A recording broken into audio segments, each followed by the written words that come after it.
Well, they can always do more. Let's face it. They can always do more. I think they said that more people last week filed for unemployment than in previous weeks. So... and then, as we've said before, not only on this show, but they've said it on television and printed it in the paper, many people have just stopped looking for work. They can't find work. They've already exhausted their 99 weeks of unemployment, and they can't seem to find anything. Part-time work is very difficult to find. Well, this is probably an old idea that's been spun around and used before. Now, we have a army that people go in and serve. Let's have a draft for civilian army of anybody who's unemployed, anybody looking for a job. Bring them in and do some work. Get paid whatever you would get paid on unemployment, a little bit more. Get off the employment roll, start working. Wait, I'm not following you. That makes no sense, Felix. At least they could be productive. They could start. No, you mentioned something about the army. The army, we have an army. Yeah. Okay, I'm saying not an army. A volunteer army. No, but I'm not saying volunteer army. A civilian corps. People who just go like the CCC, the Civilian Conservation Corps. Yeah. Well, basically, that's what I said before when I talked about working on the infrastructure. Okay?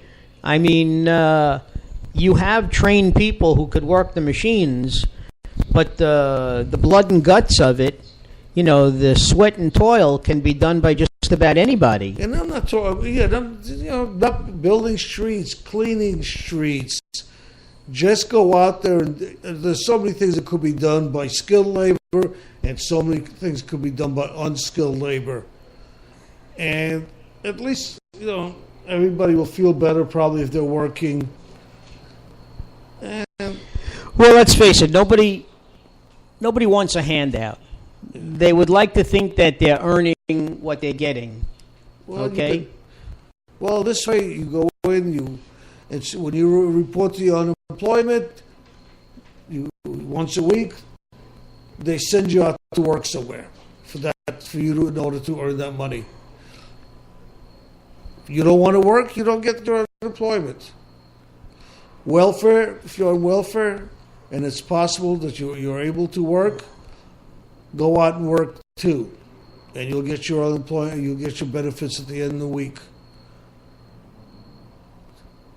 And I think at least in the short run, it'll get everybody, doing something. The costs should be about the same as we're spending now anyway, and we'll get things done.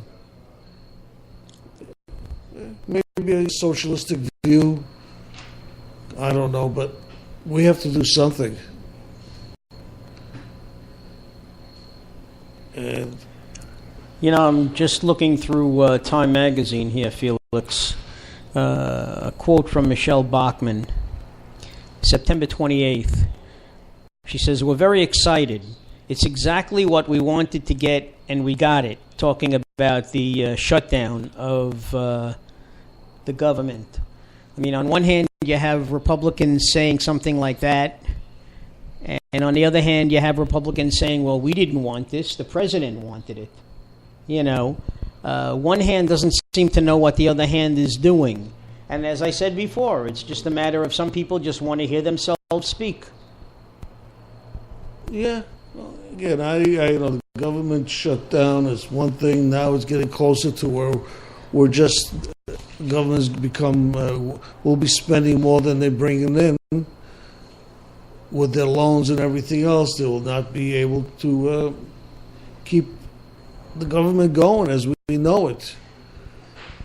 I'm sure we'll pay our bills and we'll pay our commitments to other countries, but be sure that our local commitments here will not be paid that fast. If you got U.S. bonds, they're probably not going to be cashing any of those in for us. They've got to do something.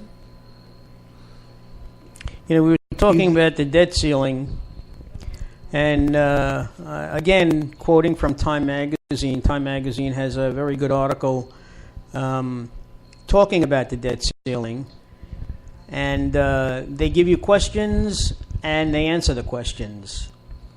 First question is, what is the debt ceiling? And the debt ceiling is a cap on the amount of money Congress has authorized the federal government to borrow. Once the limit is reached, Congress cannot borrow any further funds, impeding its ability to pay the bills that it has rung up. The current limit is $16.699 trillion, and that was reached May 19th. Since then, the Treasury has used creative financing, they call it, to keep the government operating. The next question is, why does Congress control the debt ceiling? And it says the Constitution gives the legislative branch the power of the purse, spending of the money. Congress created the debt ceiling in 1917 as a mechanism to restrain borrowing and must authorize any increase in the limit. Basically, just like your own budget. If you borrow enough money and you spend it, you can't spend. This is the big complaint. The government cannot spend more than it has. And that's what they've been saying. That's why they talk about constantly raising the debt ceiling. The debt ceiling has been raised from time immemorial, practically. Okay? There is no way that this money is ever going to get paid back. Not in our lifetime, not in our children's lifetime, or our grandchildren's lifetime. Okay? It's just this is how the government functions. What happens if the debt ceiling is not raised, Time Magazine asks? Well, President Obama has said failure to raise the debt limit will lead to default. In fact, the situation is more complicated than that. Default would occur only if the government failed to meet its bond obligations. It could instead choose to prioritize payments in ways that avert default. In other words, only pay certain things. But it's not clear whether the Treasury has the legal authority or the technical capability to do this. The next question is, has Congress breached the debt limit before? And the answer to that is no. All right, and then basically that's it. But any question that you would have about the debt ceiling, it's in this article.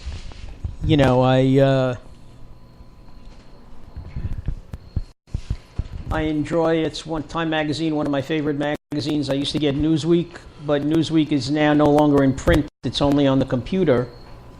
Okay. So that's the debt ceiling in a nutshell. Well, that's what I said. They're going to have to decide what they're going to spend the money on. Pay off the bonds and not pay other stuff. So possibly government contractors not getting all their monies, whoever else, because the bonds is the first thing you want to do. You want to keep up the stability of the dollar, and that's your bonds. That's what a lot of things are based on, the U.S. bonds. So, well, it comes down to the creative spending. The money has already been spent. Okay, or the services have already been rendered. It's a matter of who's going to get paid first. Yeah. And who's never going to get paid. And it's ugly. Well, on a lighter note,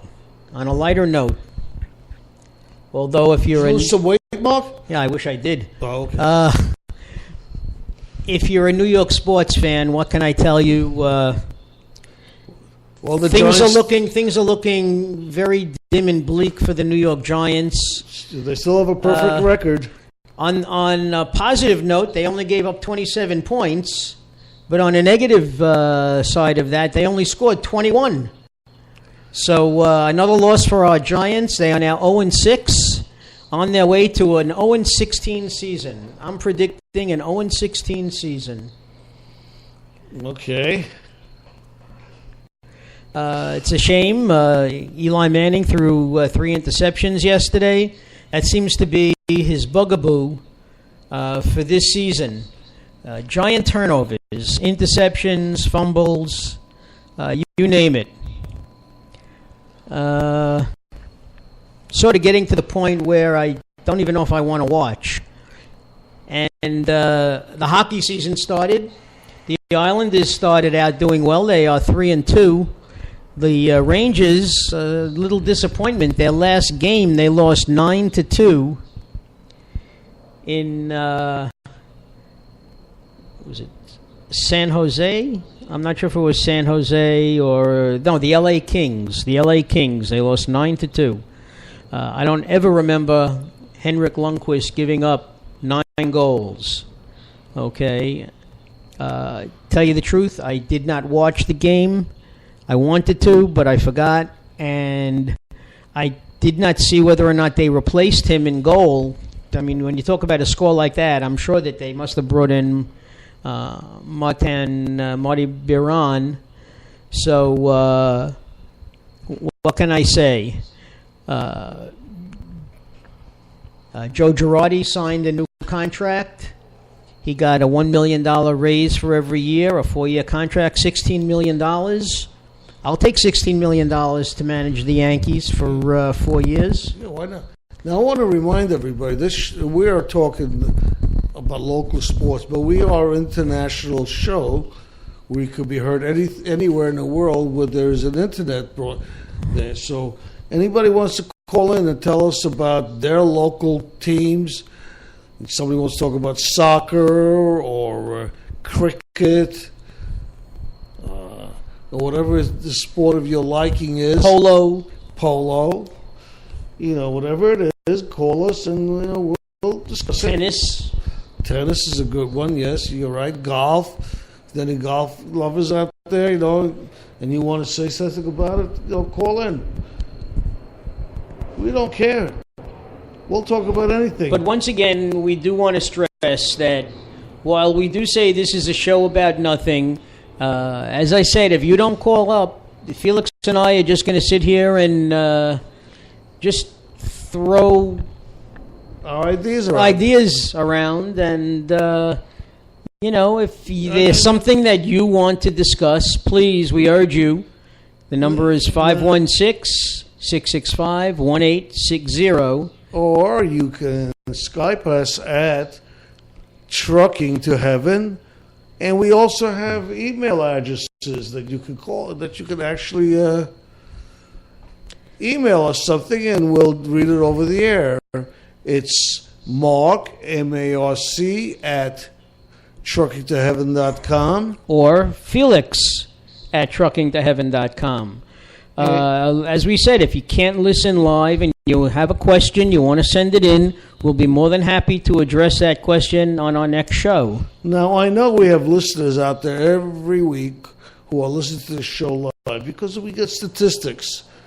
And why these people are not calling in, I don't know. I know you're out there. I know you hear me. And please don't be intimidated. We're very friendly guys here. We're two wild and crazy guys from New York. That's us. And if you want to talk about a subject completely off the wall that has nothing to do with what we've been talking about, we'll gladly have you talk. Call in. We'll hang up the phone and that'll be the end of it. I mean, if you want, we could abuse you over the phone just the way Bill O'Reilly would call you a pinhead or Rush Limbaugh. If anybody is... Or even, I remember Keith Olbermann when he was on MSNBC. He would get angry and... I saw him the other day. I don't know where. Yeah, he's on cable sports for ESPN. Oh, yeah? Is that what it is? Also, you got to remember, if you have an idea how you think we could improve our show, and if you tell us we should just stop broadcasting... Yeah, well, short of getting another host and co-host,